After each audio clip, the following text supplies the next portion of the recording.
नमस्कार दोस्तों, मैं सुनील भारद्वाज। एक बार पुनः आप सभी का हार्दिक स्वागत है ऑनलाइन श्री जोन के ऑफिशियल प्लेटफॉर्म पर। स्वतंत्रता संग्राम की सीरीज में हम लोग आज गर्म दल के बारे में कुछ प्रश्न श्रृंखला समझेंगे।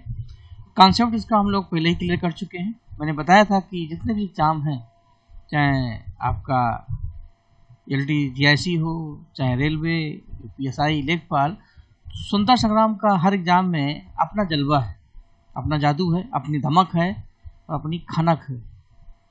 तो कॉन्सेप्ट मैंने बताया था कि 1885 से लेकर के 1905 तक भारत में नरम युग रहा, क्योंकि जो लीडर थे वो काफ़ी लिबरल थे, उदारवादी थे। लेकिन बंगाल के विभाजन के बाद भारत में एक गर्म विचारधारा, एक उग्र विचारधारा पनपी, जिसमें से कुछ लोगों ने क्रांति का रास्ता अपनाया, कुछ लोगों ने कांग्रेस पार्टी को ज्वाइन किया, जैसे लाल बाल पाल। तो इस इमेज में आप देख भी रहे हैं, बीच में है बाल गंगाधर तिलक, एक साइड में बिपिन चंद्र पाल और आप हैं लाल। तो लाल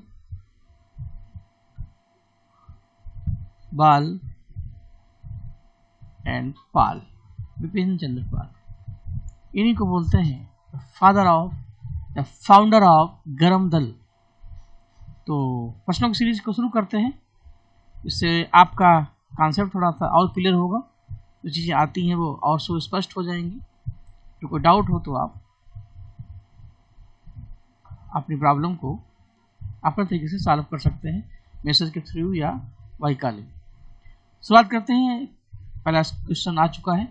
स्वराज मेरा जन्मसिद्ध अधिकार है, Swaraj is my birth right. और मैं इसे लेकर रहूंगा, ये फेमस स्टेटमेंट तिलक जी का है।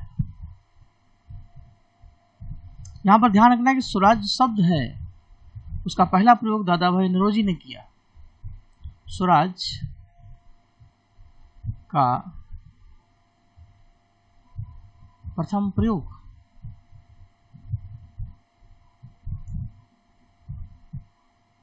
बाई दादा भाई नौरोजी, कलकत्ता में जो अधिवेशन हुआ था और 1906 में स्वराज को एक स्लोगन के रूप में, एक नारे के रूप में तिलक जी ने प्रस्तुत किया। उन्होंने कहा कि जो याचना वाली शैली है उसको छोड़ना पड़ेगा और हमारा अपना घर है, हमें अधिकार है इसको लेने का। मुस्लिम लीग की स्थापना सलीमुल्लाह मोहम्मद अली जिन्ना, खान अब्दुल गफ्फार खान और सैयद अहमद खान। मैंने बताया था मुस्लिम लीग की स्थापना 1906 में 30 दिसंबर को हुई थी, इसकी ईयर है। और इसके जो फाउंडर हैं, जो इसके संस्थापक हैं, उसमें सलीमुल्लाह,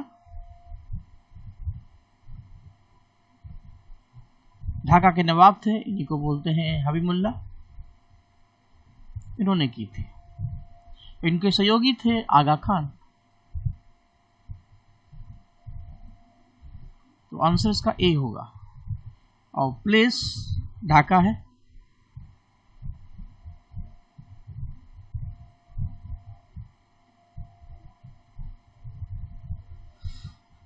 अगला क्वेश्चन। कांग्रेस की प्रार्थना और याचिका की नीति अंतोगत्वा किसके नेतृत्व में समाप्त हुई? देखिए, कांग्रेस की प्रार्थना और याचिका की जो नीति है, ये नरम दल की थी, जो उदारवादी थे, जो सीनियर थे। लेकिन बंगाल के विभाजन के बाद एक उग्र विचारधारा पनपी। मतलब गाँव जैसे घर में सीनियर होते हैं और युवा बच्चे होते हैं, तो उनमें एक नया जोश होता है, नया तरीका होता है। तो इसका नेतृत्व किया था बाल गंगाधर तिलक के नेतृत्व। हम कह सकते हैं तिलक ने गर्म दल का नेतृत्व किया और उन्होंने ही कहा कि वक्त आ गया है कि अब हमें हाथ जोड़ने के स्थान पर हाथ तोड़ने की आदत डालनी चाहिए, क्योंकि हमारा हक है, लोग नहीं देंगे तो हम छीन के ले लेंगे, क्योंकि हमारा ह्यूमन राइट्स है, बर्थ राइट है। इसी से संबंधित अगला प्रश्न है। भारत में उग्र राष्ट्रीयता के जन्मदाता और निर्भयता से राष्ट्र की वेदना को प्रकट करने वाले पहले भारतीय, फिर वही पुराना नाम तिलक हैं। तिलक उस उग्र राष्ट्रीयता के जनक हैं, या कह सकते हैं गर्म विचारधारा के जनक हैं, और इन्हीं की विचारधारा को लाला लाजपत राय, बिपिन चंद्रपाल और अरविंद घोष ने सपोर्ट किया। भारतीय राष्ट्रीय आंदोलन के 1905 से 1917 की अवधि को कहते हैं उग्रवादी युग या गरम दल भी। गांधी युग की शुरुआत 1919 से मानी जाती है, वैसे 17 से है तो हम आवलिक 17 भी लगा देते हैं। 1930-47 तक चंपारण के आधार पर चलेंगे 17 और रोलट एक्ट के आधार पर चलेंगे 19। जब उदारवादी की शुरुआत कांग्रेस की स्थापना से बंगाल के विभाजन तक मानी जाती है, और साम्यवादी चरण भारत में था ही नहीं। इसको हटा दीजिए, इसका भी आंसर होगा। निम्नलिखित में से किसने स्वदेशी आंदोलन का नेतृत्व दिल्ली में किया? स्वदेशी आंदोलन का असर, इसकी आंच हालांकि बंगाल स्टेट में रही, लेकिन प्रभावित इससे लगभग पूरा भारत ही रहा।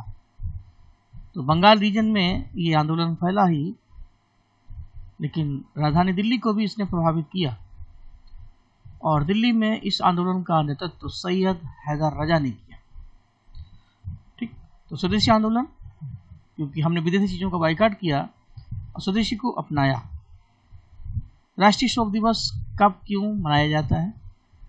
महात्मा गांधी की मृत्यु के दिन, भारत विभाजन के दिन, बंगाल विभाजन लागू होने के दिन, या देश विभाजन के दिन? देश नहीं, ये होगा देश विभाजन के दिन। इसका सही आंसर है सी। क्यों है? मैंने बताया था जब बंगाल का विभाजन हुआ 16 अक्टूबर 1905, इस दिन को यादगार रखने के लिए रविन्द्रनाथ टैगोर ने इसको राखी दिवस मनाया कि हर हिंदू और मुस्लिम एक दूसरे को राखी बांधेंगे। अंग्रेज हमें कितना भी तोड़ने की कोशिश करें, हम टूटेंगे नहीं, हम साथ साथ ही रहेंगे, 7-8 नहीं होंगे। तो राखी दिवस या रक्षा बंधन दिवस की शुरुआत टैगोर ने की। और चूंकि बंगाल विभाजन में कोई खुशी की बात नहीं थी, हम अलग हो गए थे, ये हमारे लिए दुख की बात थी, इसलिए इसको सैरो डे, शोक दिवस के रूप में मनाते हैं, के रूप में। तो इस तरीके से दो क्वेश्चन बन सकते हैं। देखिए, होता कि जो आपने कॉन्सेप्ट समझा है वो तो है ही, लेकिन जो प्रश्न आए हैं वो हमें एग्जाम ओरिएंटेड बनाते हैं। समझने में, समझाने में कुछ नई बातें और निकल आएंगी। तो कोशिश करिए कि जितना ले पाएँ, कुछ चीज़ें और भी मिले उनको ले, जो आप पढ़ चुके हैं उनको थोड़ा समझें। मुस्लिम लीग का पहला अध्यक्ष कौन था? मैंने बताया था मुस्लिम लीग की स्थापना जब ढाका में हुई थी तो हबीबुल्लाह और आगा खां इसके संस्थापक थे, और उसी समय इसके संस्थापक अध्यक्ष बकार मोहसिन उल मुल्क थे। फिर आगे चल करके आगा खां मुस्लिम लीग के पहले स्थायी अध्यक्ष बने। तो यहाँ प्रथम दिया है लेकिन स्थायी नहीं दिया है, बकार उल मुल्क इसमें कहीं ऑप्शन में नहीं दिए हैं, तो आंसर ही होगा आगा खां। तो आगा खां इसके पहले स्थायी अध्यक्ष है। ये वर्ड्स जो है इसमें साइलेंट है, जो आपको ध्यान रखना है। जैसे संविधान सभा के पहले अध्यक्ष सच्चिदानंद सिन्हा, लेकिन कैसे हैं? अस्थायी। संविधान सभा के दूसरे अध्यक्ष राजेंद्र प्रसाद, डॉक्टर राजेंद्र प्रसाद, कैसे हैं? स्थायी है। यही चीज यहाँ पर भी लागू होती है। अपने भारत, क्योंकि इस दौर में कुछ क्रांतिकारी आंदोलन भी हुए, क्रांतिकारी आंदोलन पर हमने एक क्लास ली है, आपकी आगे आपको मिलेगी, तो कोशिश करेंगे कि वहाँ भी कुछ उसी से रिलेटेड क्वेश्चन रखें। लेकिन इस दौर में आपको ये भी मिलेंगे तो आपका ये रिपीट हो जाएगा। अपने भारत एक क्रांतिकारी संस्था थी, इसकी स्थापना वीडी सावरकर ने की थी, और कहाँ की थी? नासिक में की थी। नासिक पड़ता है महाराष्ट्र में, और ये संस्था 1904 में स्थापित हुई। अभिनव भारत। अशांति का जनक किसे कहते हैं? मैंने समझाया था कि वैलेंटाइन चिराल ने तिलक को भारत की अशांति का जनक कहा। उनके अनुसार यदि भारत में तिलक ना हो तो शायद इतना गदर ना हो। तो वो नाम है मिस्टर वैलेंटाइन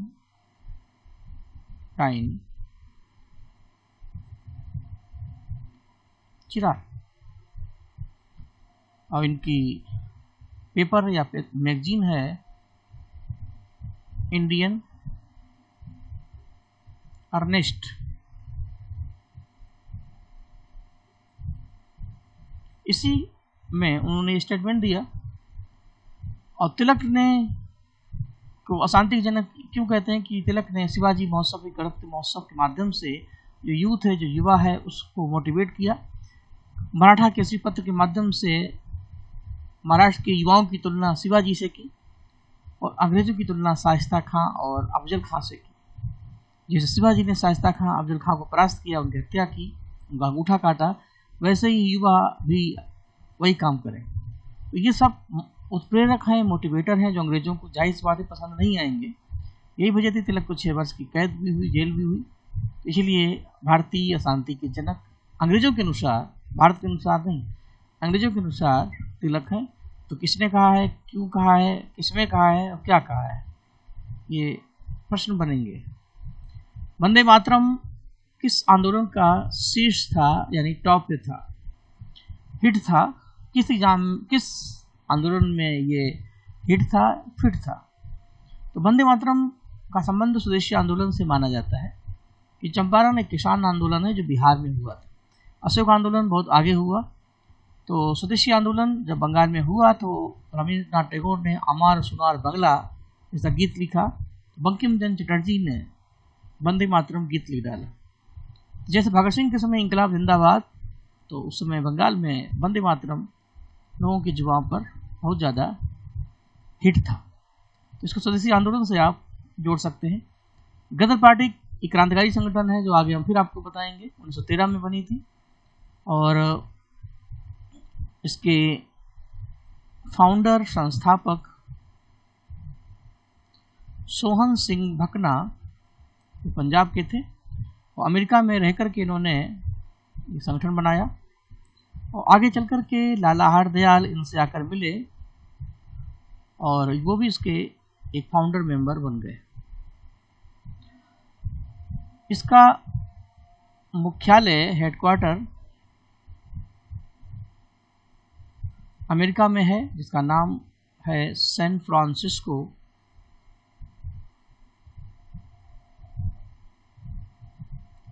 जो पड़ता है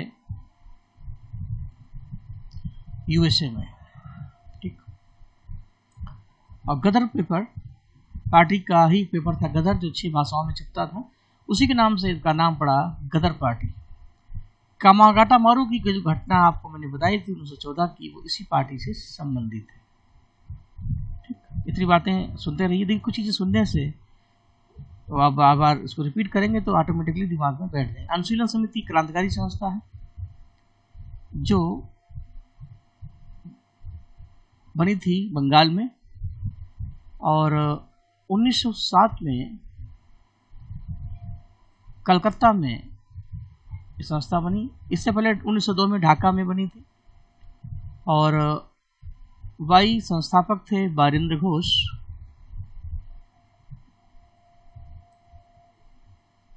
और भूपेंद्र नाथ दत्त। जो आने वाली चीज़ें हैं, जो बेसिक चीज़ें हैं, आपको मैंने पहले बता दी थी। आप प्रश्नों के आधार पर आप अपने कॉन्सेप्ट को और क्लियर करने की कोशिश करें, फिर और भी अभ्यास करते रहें। प्रश्नों की श्रृंखला आपको मिल जाएगी कहीं से भी। बस क्रिकेट के खिलाड़ी हैं तो प्रैक्टिस करना सीखिए।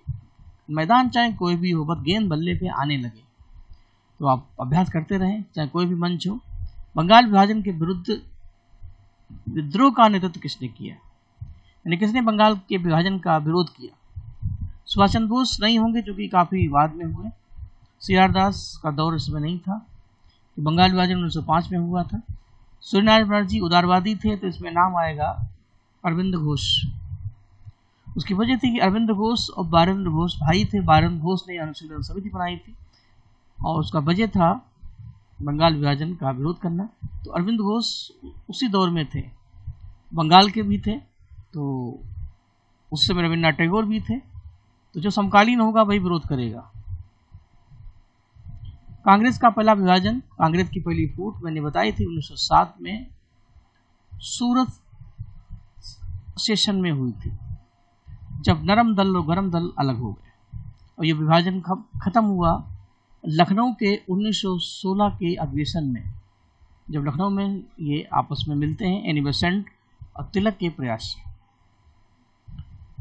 कभी कभी समाचार पत्रों से प्रश्न आते हैं, उसका वीडियो हमने आपको क्लास दिया है, उससे संबंधित प्रश्न भी उसी टॉपिक के बाद आपको मिल जाएंगे। तो अल हिलाल और अल बिलाल, अल हिलाल और अल बिलाल ये फारसी के पेपर हैं मौलाना अबुल कलाम आज़ाद के। मौलाना अबुल कलाम आज़ाद के बारे में बताएं तो उनकी एक ऑटोबायोग्राफी है, इंडिया विंस फ्रीडम, और कांग्रेस के सबसे युवा प्रेसिडेंट थे और ये भी कह सकते हैं लगातार 5 से 6 वर्ष कांग्रेस के एकमात्र बनने वाले अध्यक्ष हैं, क्योंकि भारत छोड़ो आंदोलन के बाद कांग्रेस का अधिवेशन नहीं हो पाया था। बाकी पेपर की बात करें तो सैयद अहमद खां, महात्मा गांधी, मोहम्मद अली जिन्ना।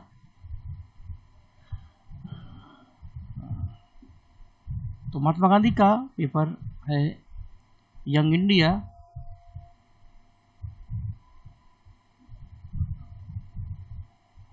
एक पत्रिका है नवजीवन। मोहम्मद अली जिन्ना का है हमदर्द और कामरेड, हमदर्द और कामरेड। सर सैयद अहमद खां का पेपर इस समय हमें याद नहीं आ रहा है, हमको लगता है पेपर इन्होंने पब्लिश भी नहीं किया, पत्रिकाएं इन्होंने ज़्यादा लिखी। तिलक द्वारा शुरू की साप्ताहिक पत्रिका कौन सी थी? तिलक के 2 पत्रिकाएं थी, केसरी और मराठा। अगर भाषा की बात करें, केसरी थी मराठी में और मराठा था इंग्लिश में। कन्फ्यूजन ना रहे, ऐसा ना हो कि मराठा को बना दो मराठी में, केसरी को बना दो इंग्लिश में, तो लिख दो द मराठा। बाकी यंग इंडिया गांधी जी की है, अभी मैंने बताया। अल हिलाल आज़ाद जी की है, मौलाना आज़ाद, और कामरेड हमदर्द और कामरेड जिन्ना की। ठीक है, आगे बढ़ा जाए। वर्ष 1909 में मैडम भीखाजी कामा, मैडम भीखाजी रुस्तम कामा पेरिस में निम्नलिखित में से कौन सा समाचार पत्र प्रकाशित करती थी? इसमें कई बातें आ जाएंगी। मैडम कामा का पत्र पूछा गया, फिलहाल पत्र है वंदे मातरम। अब मैडम कामा के बारे में थोड़ा सा जानना जरूरी है। जो काम महात्मा गांधी ने भारत में और अफ्रीका में किया, वही काम मैडम कामा ने विदेशों में रहकर किया। स्वतंत्रता संग्राम की ये सबसे सीनियर सिटीजन थी लेडीज में, इसलिए इनको मदर ऑफ इंडियन स्ट्रगल,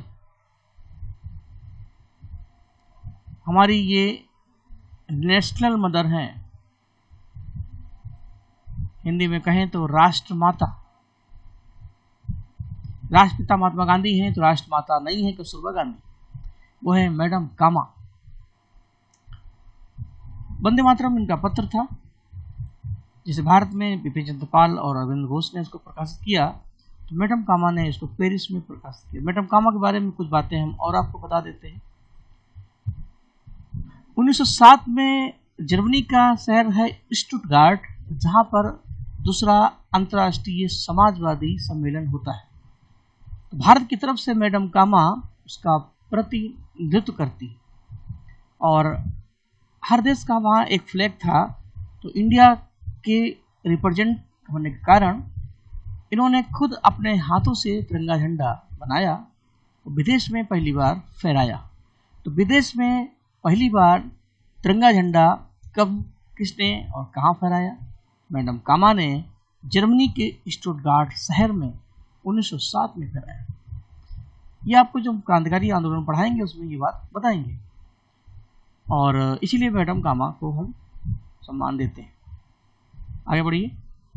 सांप्रदायिक निर्वाचन क्षेत्रों की पद्धति की शुरुआत।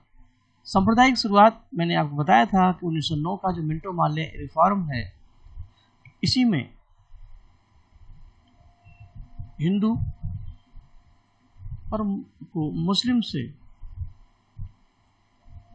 अलग करने की कोशिश की गई। दोनों के बीच में एक गैप बनाया गया। अंग्रेज चाहते थे डिवाइड एंड रूल भारत में अगर चलेगा, फूट और डालो राजनीति करो की शुरुआत इस एक्ट से हुई, और इसी आधार पर भारत में सांप्रदायिकता की शुरुआत हुई। इसी एक्ट से भारत में पाकिस्तान की जमीन बो दी गई, और उसमें पाकिस्तान की फसल धीरे धीरे लहराती गई, और भाई भाई के प्रेम था, अंग्रेज ने उसमें कुछ शक पैदा कर दिए। यही सारी बातें बताता है मिंटो मार्ले एक्ट। ये कब आया था? 1909 में आया था, क्योंकि 1909 में मिंटो भारत के गवर्नर जनरल थे।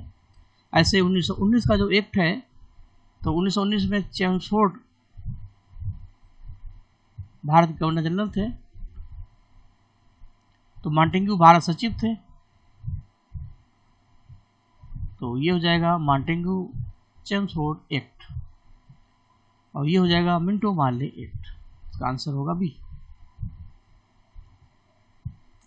गर्मदली आंदोलन के पिता बाल गंगाधर तिलक। ठीक, समझा दिया, इसलिए इसमें टाइम नहीं लेंगे आपका। इनवेसेंट के दो पत्र हैं, न्यू इंडिया और कॉमनवेल्थ, ए और दो, यानी सी आंसर। लेकिन एक हम आपको और बताते हैं, उनकी पत्रिका है मद्रास स्टैंडर्ड। ठीक,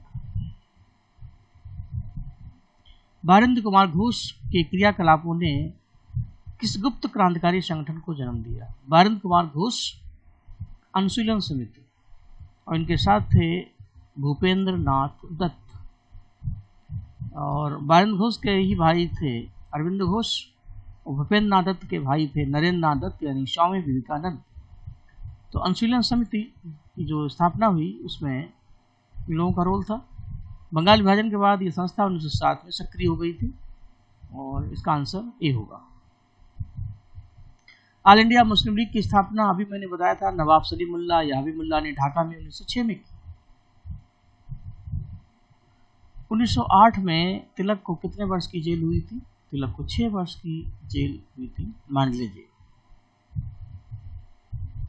किस नेता ने 1906 में कलकत्ता कांग्रेस अधिवेशन की अध्यक्षता की?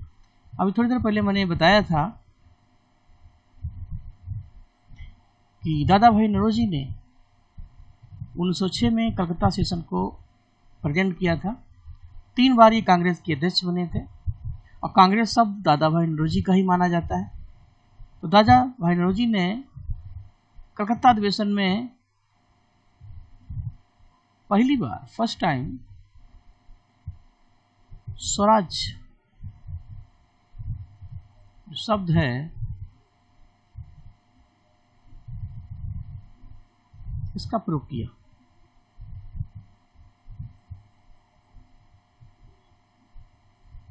जबकि पूर्ण स्वराज शब्द का प्रयोग जवाहरलाल नेहरू ने लाहौर अधिवेशन 1929 में किया।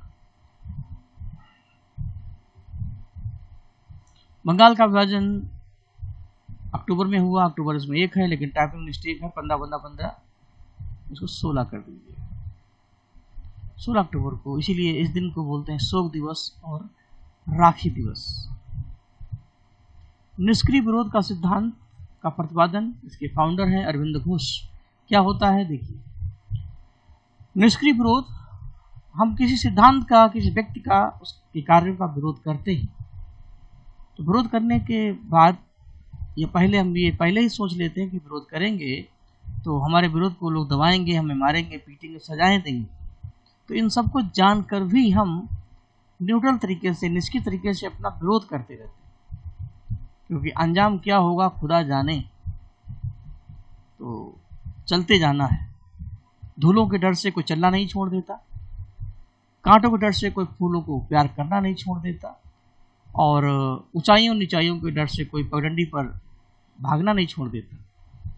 तो विरोध में मार पड़ेगी, दंड मिलेगा, मारा पीटा जाएगा, इस डर से हम आज़ादी की आग को बुझने नहीं देंगे।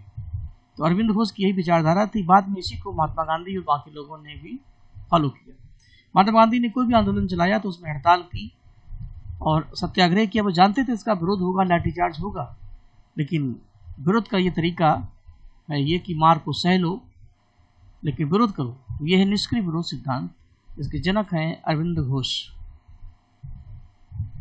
कांग्रेस लीग समझौता, लखनऊ समझौता, लखनऊ पैक्ट 1916 ये होगा का प्रभाव क्या हुआ। 1916 में जो लखनऊ का अधिवेशन हुआ था तो उसी में कांग्रेस लीग के बीच समझौता हुआ, जिसको हम इंग्लिश में लखनऊ पैक्ट कहते हैं। इस पैक्ट के तहत जिन्ना और कांग्रेस ने एक दूसरे से हाथ मिलाए। तो इसका परिणाम क्या हुआ? परिणाम उसमें यही हुआ कि इस समझौते में मुस्लिम लीग को जो 1909 में प्रत्यक्ष निर्वाचन का अधिकार मिला था उसका पहले कांग्रेस ने विरोध किया था, लेकिन 1909 का जो एक्ट है इसमें मुस्लिमों को प्रत्यक्ष निर्वाचन का अधिकार था और कांग्रेस ने पहले तो इसका विरोध किया था। क्योंकि लखनऊ अधिवेशन जब हुआ तो जिन्ना ने कहा कि हम आपके साथ तभी रह सकते हैं जब हमारे इस अधिकार को आप समर्थन करें। तो कांग्रेस के पास कोई ऑप्शन नहीं था। उनको लगा कि चलो कोई दिक्कत नहीं, जो मिल रहा है मिलने, तो हमें क्या जाता है। लेकिन जब ऐसा कर दिया तो हमने कहीं ना कहीं पाकिस्तान के सिद्धांत का, द्विराष्ट्र निर्माण का समर्थन किया, क्योंकि ये मांग धीरे धीरे बढ़ती रही और बीच का जो गैप था, जो लाइन थी, जो एक दरार थी, वो धीरे धीरे एक खाई में कन्वर्ट हो गई। तो दोनों संस्थाओं ने मिलकर सुनता के लिए प्रयास किया, कुछ नहीं किया। मुस्लिम लीग ने आगे चल करके एक अलग राष्ट्र की बात की, हिंदू मुस्लिम एकता को बल मिला, लेकिन उतना नहीं जितना मिलना चाहिए, क्योंकि ये समझौता का यहाँ दूरगामी परिणाम पूछा गया। तो आगे चल करके हिंदू मुस्लिम एकता और कमजोर हुई। भारत का विभाजन और पाकिस्तान का निर्माण का सही आंसर यही है, क्योंकि इस एक्ट से यही हुआ कि हमने कहीं ना कहीं पाकिस्तान के बनने का और विभाजन का समर्थन ही किया, क्योंकि मुस्लिम लीग के इस प्रत्यक्ष निर्वाचन को हमने स्वीकार कर लिया। और इसीलिए गोपाल कृष्ण गोखले ने, मदन मोहन मालवीय जैसे लोगों ने इसका बहुत विरोध किया। वो जानते थे कि अगर जिन्ना को के साथ अभी हम ये समझौता कर लेते हैं तो आगे ये दिक्कत होगी। अगर विरोध करते उस समय ही ये कैंसिल हो जाता तो शायद आज भारत की कहानी, लेकिन इतिहास में जब जो होना है तब तब सो होता है। महाराष्ट्र में गणपति महोत्सव और शिवाजी महोत्सव का श्रेय है तिलक को।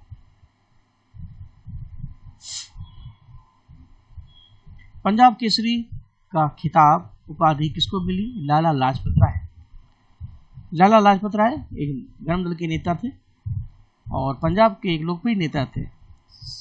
साइमन कमीशन के विरोध में जब लाठीचार्ज हुआ था, जब इनकी डेथ हो गई तो इसी के विरोध में भगत सिंह के राजनीतिक गुरु थे लाला जी, उन्होंने सैंडर्स की हत्या की। इन्हीं को बोलते हैं पंजाब केसरी। किस गवर्नर जनरल ने 1911 में भारत की राजधानी कलकत्ता को दिल्ली ट्रांसफर किया? बंगाल का विभाजन जो कर्जन ने किया था उसका विरोध होने के लिए स्वदेशी आंदोलन भारत में शुरू हुए, लेकिन जब लगातार 6 साल तक ये आंदोलन चलते रहे और कर्जन ने जो बंगाल का विभाजन कराया था कुछ ऐसे, पूर्वी प्रांत और पश्चिमी प्रांत, तो राजधानी कलकत्ता जो थी वो अंग्रेजों की राजधानी थी। ये हमारी राजधानी दिल्ली है जो मुगलों की राजधानी पहले से ही थी।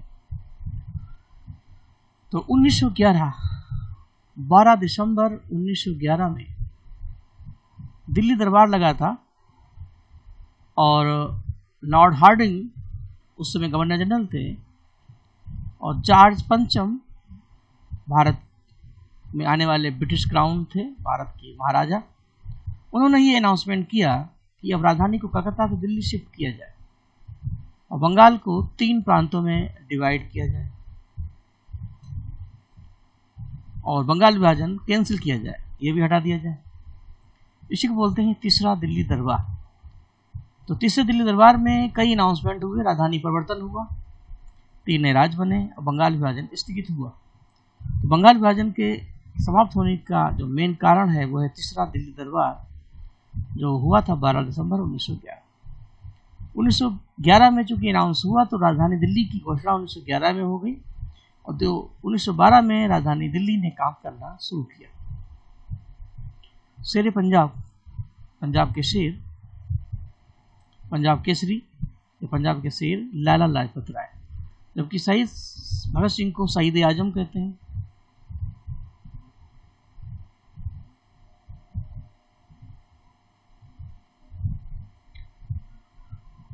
मुस्लिम लीग की स्थापना 1906 में हुई थी।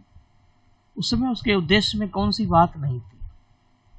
मुस्लिम लीग की स्थापना हुई थी, इसका मेन मोटो यही था कि हम भारत में मुस्लिमों का विकास करें और आगे चल कर के हम उनके लिए एक पृथक क्षेत्र की मांग करें। तो द्विराष्ट्र सिद्धांत तो था, क्योंकि सबके दिमाग में था कि हमारा मुस्लिम क्षेत्र हो और सांप्रदायिक विभाजन होगा, क्योंकि हिंदू और मुस्लिम अलग अलग होंगे। लेकिन पाकिस्तान की जो मांग है, ये 1906 में पाकिस्तान वर्ड था ही नहीं। बस ये था कि एक अलग क्षेत्र था, हमारा अलग क्षेत्र हो जहां मुस्लिम लोग रहें। तो 1936 में पहली बार चौधरी रहमत अली ने पाकिस्तान शब्द को अंतर्राष्ट्रीय पटल पर रखा और उसी को लाहौर में जिन्ना ने 1940 में एक पृथक राष्ट्र के रूप में मांगा। तो उसमें सी आंसर होगा, ये नहीं था, बाकी सब था। ठीक है। कौन पहले क्रांतिकारी थे, बाद में योगी बन गए, मैंने बताया था क्रांतिकारी आंदोलन पढ़ाते समय, तो आगे भी आपको पढ़ाएंगे। अरविंद घोष अनुशीलन समिति से संबंधित थे और ये अलीपुर केस में शामिल थे और इनको बचाने के लिए सीआर दास जो थे उन्होंने इनकी वकालत की और अरविंद घोष बाल बाल बचे। तो राजनीति से उनका मोह भंग हो गया। 1909 में ये मुकदमा हुआ था, अरविंद घोष बरी हो गए सीआर दास के प्रयास से। फिर उन्होंने अपने को अध्यात्म से जोड़ दिया, दर्शन में चले गए, बन गए महर्षि योगीराज अरविंद। पांडिचेरी के ओरिवले में उनका आश्रम आज भी है। तो आज हैं फिलासफर, पहले थे रिवोल्यूशनर्स, क्रांतिकारी। भारतीय परिषद अधिनियम इंडियन काउंसिल एक्ट 1909 का सर्वग्राह्य नाम, यानी उसका कॉमन नेम क्या है? कभी कभी हिंदी वर्ड्स भी टिपिकल हो जाते हैं। कॉमन यानी यूनिवर्सल नेम, जनरल नेम कह सकते हैं।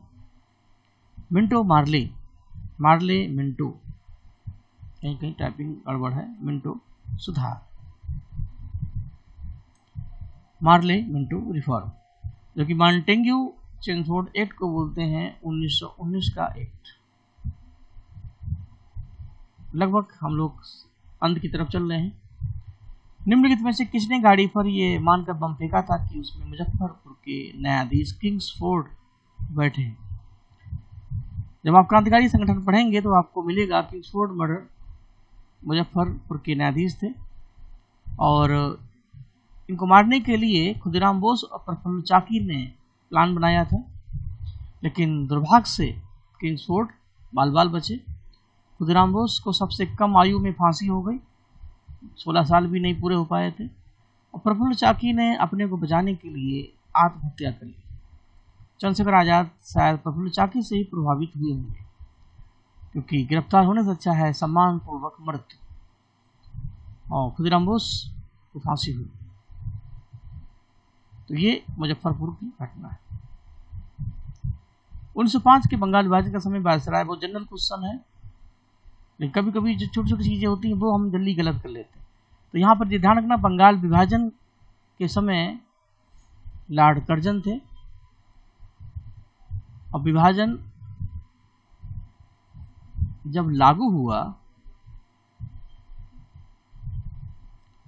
तब थे कर्जन, और विभाजन जब समाप्त हुआ उस समय थे हार्डिंग सेकेंड। करजन के समय विभाजन हुआ था 16 अक्टूबर 1905 में और समाप्त हुआ 12 दिसंबर 1911 में। तो ले देकर के इस बीच में चला स्वदेशी आंदोलन।